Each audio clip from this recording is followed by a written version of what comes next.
क्यों होता है ऐसा कि दुनिया के सबसे गरीब गांव में भी कुछ लोग हंसी खुशी ज़िंदगी गुजार लेते हैं और मिलियन डॉलर मैंशंस में सिर्फ खामोशी और बेसुकूनी है। एक मॉन्क जो खामोशी में बैठा है वो ज़्यादा अलाइव कैसे महसूस करता है एक ऐसे आदमी से जिसके पास पूरी दुनिया है, क्योंकि पीस कभी प्राइज़ नहीं था, वो पाथ था। हम हैप्पीनेस के पीछे भागते हैं जैसे कोई ट्रेजर मैप हो, एक गोल जिसे पाना है, एक समिट जिसे चढ़ना है, एक प्रोडक्ट जिसे खरीदना है। But what if happiness is something you get, it's something you just remember. क्या पता जॉय एक इमोशन नहीं बल्कि एक एंशिएंट स्किल है जो कहीं सर्वाइवल और सक्सेस के बीच खो गई। यही है द मिथ ऑफ हैप्पीनेस, वो इल्यूजन जिसमें हम सब बड़े हुए हैं। दुनिया ने हमें सिखाया हैप्पीनेस बाद में मिलती है, जॉब के बाद, डिग्री के बाद, हाउस और कार बाय करने के बाद, एक लव स्टोरी के मुकम्मल होने के बाद, और ऐसे ही ये मॉडर्न सिविलाइजेशन का सबसे सक्सेसफुल झूठ बन गया, एक मार्केटिंग मास्टरपीस जो हमारे कल्चर में कोड कर दिया गया। हमने हैप्पीनेस को एक फिनिश लाइन समझ लिया, एक डेस्टिनेशन जो डिज़ायर के एंड पर मिलती है। लेकिन बायोलॉजिकली दिमाग ऐसे काम नहीं करता। जितना तुम प्लेजर के पीछे दौड़ते हो उतना ही वो तुमसे दूर होता जाता है, उतना ही तुम नाउ और इनफ के बीच का गैप बढ़ा देते हो। साइंस इसे कहती है द हेडोनिक ट्रेडमिल, दिमाग की वो आदत जो हर खुशी को इतना रिपीट करता है कि वो ऑर्डिनरी बन जाती है। तुम्हें मिलता है जो तुम चाहते थे और एक पल के लिए लगता है दिस इज़ इट, फिर बेसलाइन रीसेट हो जाता है, हाई फेड होता है और तुम दोबारा दौड़ने लगते हो। एड्स ने कहा स्माइल मोर, डोपामीन ने कहा स्क्रॉल मोर, और साइलेंस वो अनबेरेबल लगने लगी।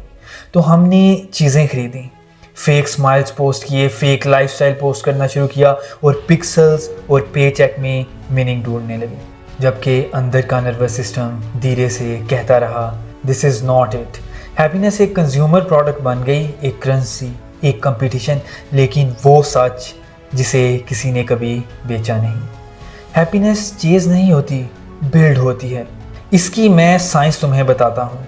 2005 में साइकोलॉजिस्ट सोंजा और कैनन शेल्डर ने एक सिंपल मॉडल प्रपोज किया, द 50-40-10 या 10-40-50 रूल ऑफ हैप्पीनेस। इसके मुताबिक 50% तुम्हारी हैप्पीनेस जेनेटिक है, एक बायोलॉजिकल सेट पॉइंट।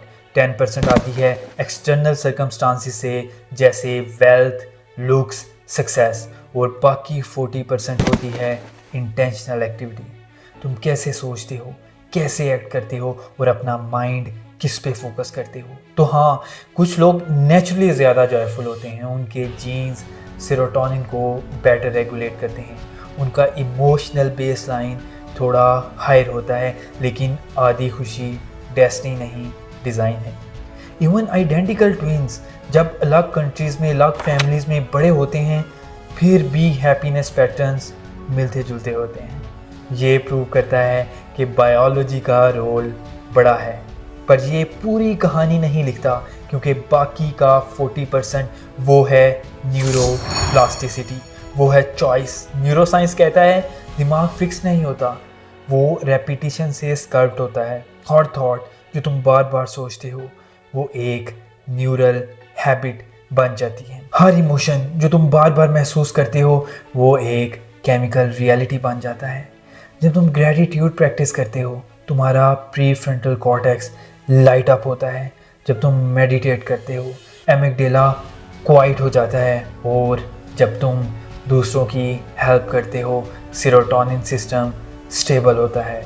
कॉर्टिसोल जो कि स्ट्रेस हार्मोन है कम होता है और अंदर एक कामनेस पैदा होती है। तो असल में हैप्पीनेस एक रिवार्ड नहीं है फॉर अ गुड लाइफ, वो एक प्रैक्टिस है जो गुड लाइफ क्रिएट करती है। हैप्पीनेस एक मूड नहीं है, वो एक मसल है और तुम इसे ट्रेन कर सकते हो। हर हैबिट जो तुम रिपीट करते हो वो तुम्हारे न्यूरॉन्स को एक मैसेज भेजती है।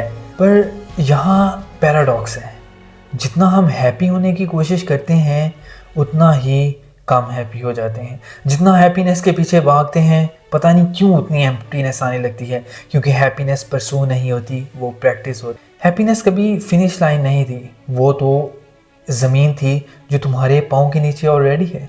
वो फ्यूचर में इंतज़ार नहीं कर रही थी, वो प्रेजेंट में थी।